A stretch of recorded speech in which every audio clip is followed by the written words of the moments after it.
Hello मित्रांनो, welcome to Jijau प्रबोधिनी.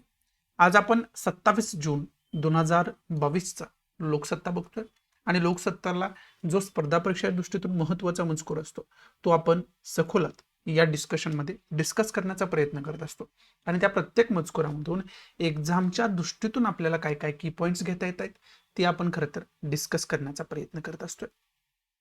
चला तर मग स्टार्ट करूया. 27 जून 2022चा लोकसत्ता आपल्याला काय सांगतोय बघू. पहिल्या न्यूज पासून डिस्कस करण्यास सुरुवात करूया. So let start. पहिली न्यूज आहे महाराष्ट्रामधल्या राजकारणातला भूकंप ज्याला म्हटलं जाते त्या प्रकरणाविषयी पहिली न्यूज आहे. विशेष करून शिवसेनेतल्या काही आमदारांनी मंत्र्यांनी बंडखोरी केलेली आहे आणि त्यांनी वेगळा गट स्थापन करण्याचे मनसुबा जाहीर केलेला आहे. त्यामुळे आपल्याला त्या अनुषंगानं ही खरं तर न्यूज दिलेली आहे. मग आता हे प्रकरण जे आहे ते सत्ता संघर्षाचं प्रकरण सुप्रीम कोर्टामध्ये गेले असं या न्यूजमध्ये सांगितलेलं आहे. मग आता पॉलिटिकल गोष्टी काय काय घडतायत ते आपल्या एक्झामच्या दृष्टीतून महत्वाचं नाही, परंतु याच्यातून एक्झामच्या दृष्टीतून खूप महत्वाचे की पॉइंट्स निघतायत बाजूला. मग ते की पॉइंट्स कोणते आहेत? पहिलं तर बंडखोरी ज्यावेळेस पक्षातून होते त्यावेळेस लगेच तुम्हाला पक्षांतर बंदी कायदा जो 1985चा आहे तो 1985चा पक्षांतर बंदी कायदा, अँटी डिफेक्शन लॉ ज्याला आपण म्हणतो, त्या लॉचा आपण डिटेलमध्ये अभ्यास करून ठेवायला पाहिजे. मग त्याच्यामध्ये ज्यावेळेस तुम्ही या कायद्याचा अभ्यास कराल त्यावेळेस मग तुम्हाला कळेल की 1/3 आता 1/3 बोललं जाते, 2/3 बोललं जाते, हे जे काय आकडेवारी बोलली जाते ना, मग तेवढे जर आमदार फुटत असतील एका पक्षातून तर खरं तर त्यांचं निलंबन होतं की नाही होतं, मग त्याचे नियम काय आहेत, हे सगळे जे खरं तर मीडियासमोर येऊन बोलतायत ना ते या कायद्याच्या आधारावर बोलतायत. ज्याचा या कायद्याचा अभ्यास आहे ना त्याला हे सगळं समजू शकते. मग आपण एक्झामच्या दृष्टीतून सुद्धा हे इग्नोर करून चालणार नाही की अँटी डिफेक्शन लॉ 1985चा जो आहे त्याच्यावरती डायरेक्टली क्वेश्चन फॉर्म होऊ शकतो. आणि आता 2023 पासून काय होणार आहे तर एमपीएससी सुद्धा रायटिंग बेसवरती होणार आहे. त्यामुळं 1985 वरती वेगवेगळे क्वेश्चन तयार करून आपण ते लिहून बघायला पाहिजे, ते राईट करून बघायला पाहिजे. मग त्या अनुषंगानं खऱ्या अर्थानं 1985चा जो खरं तर महत्व आहे ते 1985चं महत्व आपण डिटेलमध्ये बघायला पाहिजे की अँटी डिफेक्शन लॉ मध्ये काय काय नियम दिलेले आहेत. दुसरा महत्वाचा पॉईंट इथं सुप्रीम कोर्टाचा उल्लेख आलाय. मग सुप्रीम कोर्ट असू द्या, हायकोर्ट असू द्या, डिस्ट्रिक्ट कोर्ट असू द्या, ही काय आपल्या ज्युडिशरीची रचना आहे, न्यायव्यवस्थेची रचना आहे, त्या रचनेविषयी आपल्याला डिटेल इन्फॉर्मेशन असायला पाहिजे. न्यायव्यवस्थेविषयी आपल्याला डिटेल इन्फॉर्मेशन असायला पाहिजे. हा दुसरा की पॉईंट आपला होऊ शकतोय. आणि 2 याचिका कशा संदर्भात केलेत तर एक प्रकरण काय झाले तर विधानसभेच्या उपाध्यक्षांनी 16 आमदारांना नोटिसा निलंबनाच्या खरं तर बजावलेल्या आपल्याला पाहावयास मिळते. मग त्या अनेक आमदारांकडे गेले, त्याच्यापैकी 16 आमदारांना अशा पद्धतीच्या नोटिसा बजावण्यात आलेल्या. तर मग त्याच्यामध्ये वाद निर्माण झालाय की अध्यक्षाला हा अधिकार आहे की उपाध्यक्षाला अधिकार आहे, हा खरं तर वाद निर्माण झालाय. म्हणजेच आता या खरं तर पिक्चरमध्ये कोण आलं तर विधानसभा अध्यक्ष आणि उपाध्यक्ष हे आलं. मग यांच्याविषयीची जी काही इन्फॉर्मेशन आहे ती सगळी इन्फॉर्मेशन आपण काढून ठेवायला पाहिजे. घटनेमध्ये नेमकी तरतूद काय आहे, यांची निवड कशा पद्धतीने होत असते, यांची नियुक्ती कशा पद्धतीने होत असते, त्याच्यासाठी काय प्रोसिजर आहे, त्या सगळ्या प्रोसिजरचा आपण डिटेलमध्ये अभ्यास करून ठेवायला पाहिजे. आणि खरंच उपाध्यक्षांना हा अधिकार आहे का की 16 आमदारांना किंवा कुठल्याही आमदारांना निलंबनाची नोटीस किंवा इतर नोटीस देण्याचा? आणि जर उपाध्यक्षाला अधिकार असेल तर कोणत्या खरं तर कंडिशनमध्ये त्यांना अधिकार आहे, कोणत्या सर्कमस्टान्सेसमध्ये ते अशा पद्धतीच्या नोटिसा इश्यू करू शकतात, हे सगळे आपल्याला डिटेल इन्फॉर्मेशन असायला पाहिजे. हा तिसरा की पॉईंट आहे. चौथा की पॉईंट याच्यातून तुम्ही काय घ्याल मग आता? चौथा की पॉईंट तुम्ही याच्यातून हा घ्याल, पहिलं तर म्हणजे हे जे प्रकरण आहे ते चाललंय कशासाठी, म्हणजे कोणत्या खरं तर बेसवरती चाललंय तर हे राज्य विधिमंडळाच्या बेसवरती चाललंय. मग आपल्या महाराष्ट्रामध्ये राज्य विधिमंडळाचा विचार केला तर 2 सभागृह आहेत. एक तर विधानसभा आहे आणि दुसरं जे आहे ते विधान परिषद आहे. मग आता या 2 सभागृहांविषयी अगोदर पण थोडक्यात इन्फॉर्मेशन मी दिलेली आहे की विधानसभा हे कंपल्सरी सभागृह आहे आणि विधान परिषद जे आहे ते ऐच्छिक सभागृह आहे. ऐच्छिक म्हणजे काय तर कोणत्या राज्यांमध्ये हे सभागृह आहे तर कोणत्या राज्यांमध्ये हे सभागृह नाहीये, म्हणजे त्या राज्य सरकारच्या खरं तर इच्छेवर आहे असं आपण म्हणू शकतोय, किंवा जर इच्छा असेल तर तशा पद्धतीची मागणी ते करू शकतात विधान परिषद स्थापन करण्याची. मग ती जी काही सगळी राज्य विधिमंडळाची इन्फॉर्मेशन आहे ती इन्फॉर्मेशन सगळी असायला पाहिजे. या दोन्ही सभागृहांची सदस्य संख्या, सदस्य संख्या म्हणजे त्याची मर्यादा काय आहे, त्याच्यामध्ये काय नामनिर्देशित सदस्य असतात त्याला आपण नॉमिनेटेड मेंबर म्हणतो. त्यांचं नॉमिनेशन, किती मेंबरचं नॉमिनेशन होत असतं, ते नॉमिनेशन कोण करत असतं, आणि त्याचा आधार नेमका काय आहे की कोणत्या व्यक्तीचं नॉमिनेशन करायचं, कोणत्या व्यक्तीचं करायचं नाही, तो आधार नेमका काय हे आपल्याला खऱ्या अर्थानं माहिती असणं कुठेतरी गरजेचं आहे. त्या दृष्टीतून खरं तर हा चौथा की पॉईंट आपण अभ्यास करून ठेवायचा आहे. आणि मग आता याच्यामध्ये सुप्रीम कोर्ट खरं तर काय निर्णय देणार आहे ते सुद्धा आपल्याला बघण्यासारखं असणार आहे. आणि ती सुद्धा केस जी आहे ते डायरेक्ट सुप्रीम कोर्टाची असल्यामुळे ते जजमेंट एक्झामच्या दृष्टीतून खूप महत्त्वाचं ठरतं. त्यामुळे ते जजमेंट सुद्धा ज्यावेळेस सुप्रीम कोर्टाचं याच्यावरती याचिका जजमेंट येईल, न्यायनिवाड होईल, त्यावेळेस आपण त्याच्यावरती सेपरेट डिस्कशन करूया. परंतु आता तुर्तास तुम्हाला या 4 की पॉईंटचा चांगल्या पद्धतीने अभ्यास करून ठेवायचा आहे. अँटी डिफेक्शन लॉ तर अजिबात तुम्ही मिस करता कामा नये, याच्यावरती डायरेक्टली क्वेश्चन फॉर्म होऊ शकतो. पक्षांतर बंदी कायदा, मग ते पक्षांतर बंदी आता याच्याशी रिलेटेड घटना दुरुस्ती पण आहे. मला वाटते 52वी घटना दुरुस्ती, 52nd ही कन्फर्म करून घ्या. 52वी घटना दुरुस्ती, मग ती 52वी घटना दुरुस्ती नेमके काय आहे, त्याच्यामध्ये मग गरज का पडली आपल्याला अँटी डिफेक्शन लॉची, पक्षांतर बंदी कायद्याची गरज का पडली. आता इथे एक मोठा राजकारणामध्ये सुद्धा इश्यू काय आहे, तर आता समजा शिवसेनेच्या मधील आमदार आहेत काय, तर याला कायदेशीररित्या शिवसेनेचं तिकीट इश्यू केलेलं असतं, ज्याला आपण तिकीट म्हणतो आपल्या भाषेमध्ये, ते तिकीट इश्यू केलेलं असतं. मग त्या तिकिटावरती निवडून यायचं आणि त्यानंतर निवडून आल्यानंतर कुठल्या तर दुसऱ्या पक्षामध्ये पक्षांतर करायचं किंवा तो पक्ष सोडायचा, हे याच्या अगोदर भरपूर प्रमाणात होत होतं आणि त्याच्यावरती कोणताही विशेष ठोस असा कायदा नव्हता. याच्या अगोदर म्हणजे कधी, तर 1985च्या अगोदर. मग याच्यावरती एक विशेष कायदा आणणं कुठंतरी गरजेचं होतं, म्हणूनच हा कायदा 52व्या घटना दुरुस्तीनुसार आणला गेला. मग त्या कायद्याची गरज, मग तुम्हाला ते सर्कमस्टान्सेस बघितल्यावरती, सिच्युएशनचा अभ्यास केल्यानंतर तुम्हाला हे समजेल की या कायद्याची गरज आपल्याला का होते. आणि त्यामुळे तुम्हाला या कायद्यामधल्या तरतुदी सुद्धा चांगल्या पद्धतीने समजतील.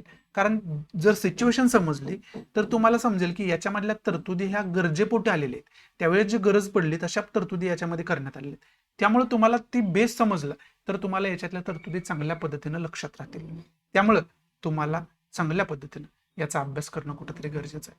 अशा सगळ्याच पॉईंटचा, जेवढे मी पॉईंट्स दिलेत त्या सगळ्या पॉईंट्सचा चांगल्या पद्धतीने अभ्यास तुम्ही करून ठेवायला पाहिजे.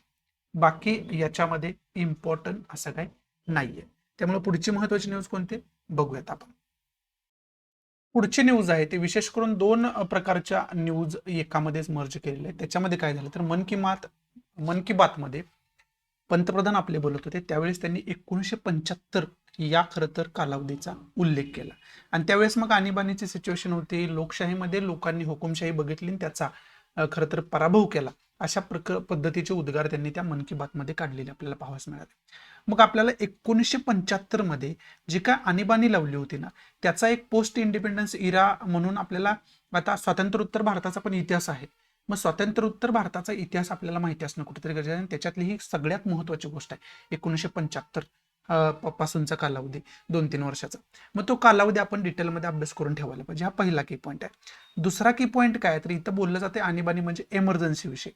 मग एमर्जन्सी कोणत्या खरं तर सर्कमस्टन्सेसमध्ये लावली जाते, त्याच्याविषयी भारतीय राज्यघटनेमध्ये तरतूद काय आहे, ह्या सगळ्या तरतुदींचा डिटेलमध्ये आपण अभ्यास करून ठेवायचा आहे. हे 2 की पॉईंट याच्यातून आपण घेऊ शकतोय. आणि या न्यूजमध्ये काय सांगितलंय तर या न्यूजमध्ये आपल्याला खरं तर सांगितलंय की जर्मनीच्या दौऱ्यावर आहेत नरेंद्र मोदी, आणि विशेष करून कशासाठी आहेत तर G7 समिट होते तिथं, G7 समिट होते. मग त्या G7 समिटच्या निमित्ताने ते तिथे गेलेले आहेत. मग त्याच्यामध्ये विशेष करून त्या मेंबर कंट्रीज बरोबर हवामानाशी रिलेटेड बातचीत होईल, ऊर्जा क्षेत्राशी रिलेटेड होईल, अन्न सुरक्षा, दहशतवाद विरोधी उपाययोजना, लिंग समानता, लोकशाही मूल्य, या सगळ्या खरं तर गोष्टींवरती त्याच्यामध्ये चर्चा होईल. मग आता याच्यामध्ये विशेष करून जे नरेंद्र मोदी आहेत आपले पंतप्रधान आहेत, ते भारतीय समुदायाला युरोपमध्ये भेट देताना आपल्याला पाहावयास मिळतील. ही जी G7 ची समिट आहे ती 26 आणि 27 जून रोजी होणार आहे. मग आपल्याला याच्यातून की पॉईंट काय घ्यायचं आहे, पहिलं तर G7 विषयीची जी काही इन्फॉर्मेशन आहे ती इन्फॉर्मेशन आपण डिटेलमध्ये अभ्यास करून ठेवायची. G7 ची जेवढी काही इन्फॉर्मेशन आहे तेवढी आपल्याला माहिती असायला पाहिजे. त्याला आपण ग्रुप 7 असं संबोधतो लॉंग फॉर्म मध्ये. मग ते ग्रुप 7 काय आहे, त्याचबरोबर मग याच्याबरोबरच आणखी काय बघून ठेवाल तुम्ही तर ग्रुप 20चा पण खरं तर अभ्यास करून ठेवा. कारण रशिया युक्रेन वॉरमुळं ग्रुप 20 जो आहे किंवा G20 जे आहे ते G20 सुद्धा खरं तर जास्त न्यूजमध्ये होतं. त्यामुळे आपल्याला ग्रुप 20 ची सुद्धा इन्फॉर्मेशन कुठेतरी असायला पाहिजे. हा पहिला की पॉईंट आहे. दुसरा, याच्यामध्ये डिस्कस काय काय केलं जाणार आहे? हवामानाशी रिलेटेड मुद्दे डिस्कस केले जाणार आहेत, ऊर्जेशी रिलेटेड मुद्दे डिस्कस केले जाणार आहेत, अन्न सुरक्षेशी रिलेटेड मुद्दे डिस्कस केले जाणार आहेत, दहशतवाद विरोधी उपाययोजना आपण काय करू शकतो याच्याशी रिलेटेड इन्फॉर्मेशन काढली जाणार आहे. लिंग समानता, ज्याला आपण जेंडर इक्वेलिटी इंग्लिशमध्ये म्हणतो, त्या जेंडर इक्वेलिटी विषयी बोललं जाणार आहे. आणि लोकशाही मूल्य आपण कशा पद्धतीने जपू शकतो याच्याविषयी बोललं जाणार आहे. मग आपल्याला या अनुषंगानं हे सगळं जे की पॉईंट्स आहेत ते सगळं की पॉईंट अभ्यास करून ठेवायचं, की याच की पॉईंट्सवरती आपले पंतप्रधान तिथं का बोलतायत किंवा सगळे मेंबर याच की पॉईंटवरती का बोलतायत. म्हणजेच याचा अर्थ आहे की बऱ्यापैकी G7चे जे काही मेंबर कंट्री आहेत त्यांच्यामध्ये तर हा मुद्दा कॉमन इश्यू आहे.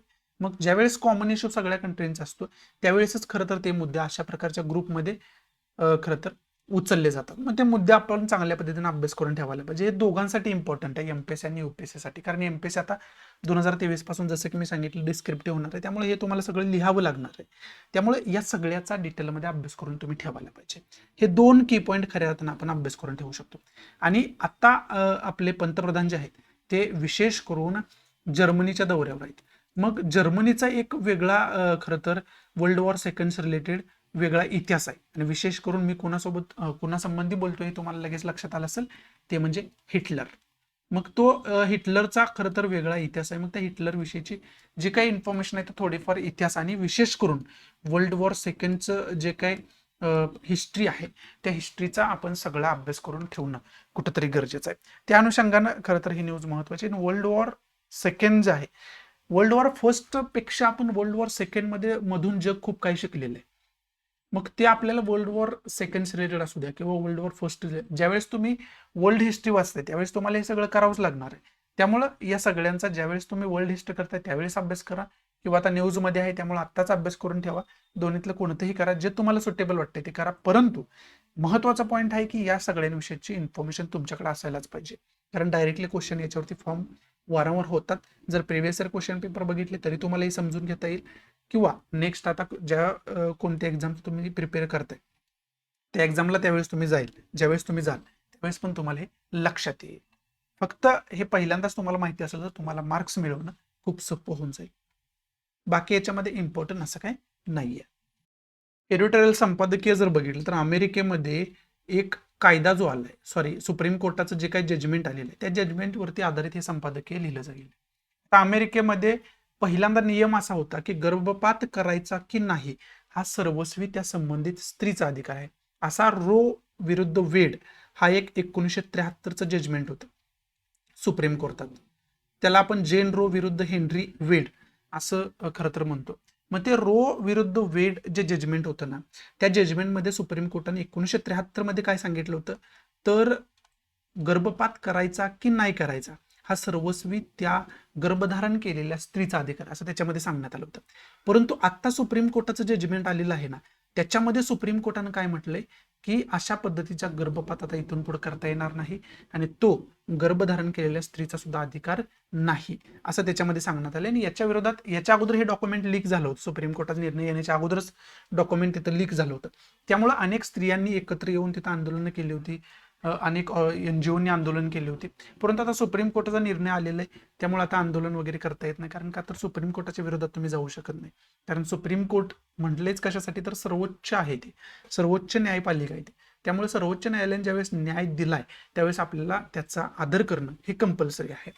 मग तिथं खरं तर वेगवेगळ्या प्रकारे याच्यावरती डिबेट होताना आपल्याला पाहावंच मिळतं आणि इंडियामध्ये सुद्धा याच्यावरती वेगवेगळ्या प्रकारे टीकात्मक परीक्षण होताना आपल्याला पाहावंच मिळतं. मग याच्याशी रिलेटेड जे काही इन्फॉर्मेशन आहे ती इन्फॉर्मेशन आपण डिटेलमध्ये काढून ठेवायला पाहिजे. आणि या अनुषंगाने आता एक्झामच्या दृष्टीतून हे कसं महत्वाचं आहे, एक तर डिस्क्रिप्टिव्ह टाईप आहे म्हणजे आन्सर रायटिंगमध्ये याचा डायरेक्टली आपण उपयोग करू शकतो. हा खरं तर महत्वाचा पॉईंट आहे. आणि दुसरा महत्वाचा पॉईंट काय आहे, तर भारतामध्ये गर्भधारणेविषयी किंवा गर्भपाताशी रिलेटेड विशेष करून काय कायदे केले गेलेत. आता स्त्री भ्रूण हत्या तर सगळ्यात महत्वाचा आणि सगळ्यात गाजलेला भारतामध्ये विषय आहे. मग तो स्त्री भ्रूण हत्येचा मुद्दा जो आहे तो सुद्धा आपण डिटेलमध्ये अभ्यास करून ठेवायचा. आणि याच्याशी रिलेटेड कायदे कोणकोणते केलेले, स्त्री भ्रूण हत्येच्या रिलेटेड मग कायदे कोणकोणते केलेले आहेत ह्या सगळ्यांचा आपण डिटेलमध्ये अभ्यास करून ठेवायचा. आणि गर्भपाताशी रिलेटेड आपल्यामध्ये कायदे काय काय आहेत विशेष करून ते सुद्धा आपण डिटेलमध्ये अभ्यास करून ठेवायचे. त्या अनुषंगानं हे संपादकीय जे आहे ते खूप महत्त्वाचं आहे. त्यामुळं याच्यामध्ये जे काही की पॉईंट्स आपल्याला घ्यायचे ते सगळे तुम्हाला सांगितलेले, त्याचा डिटेलमध्ये अभ्यास करून ठेवायला पाहिजे. इथं खऱ्या अर्थानं आजचा लोकसत्ता मी समाप्त करतोय. जो काही महत्त्वाचा मजकूर होता आणि त्याच्यामधून निघणारे जे काही जास्तीत जास्त पॉईंट्स आपल्याला काढता येतात ते आपण इथं काढण्याचा प्रयत्न केला. अशा आहे की चांगल्या पद्धतीने तुम्हाला हे एक्सप्लेनेशन मी देऊ शकलो असेल. आवडत असेल तर प्लीज लाईक करा, नसेल तर डिसलाईक करा. डिसलाईक का केलं हे कमेंट बॉक्समध्ये नक्की सांगा, जेणेकरून तुमच्या इन्स्ट्रक्शननुसार त्याच्यामध्ये मी इम्प्रोव्हायझेशन करण्याचा प्रयत्न करेन.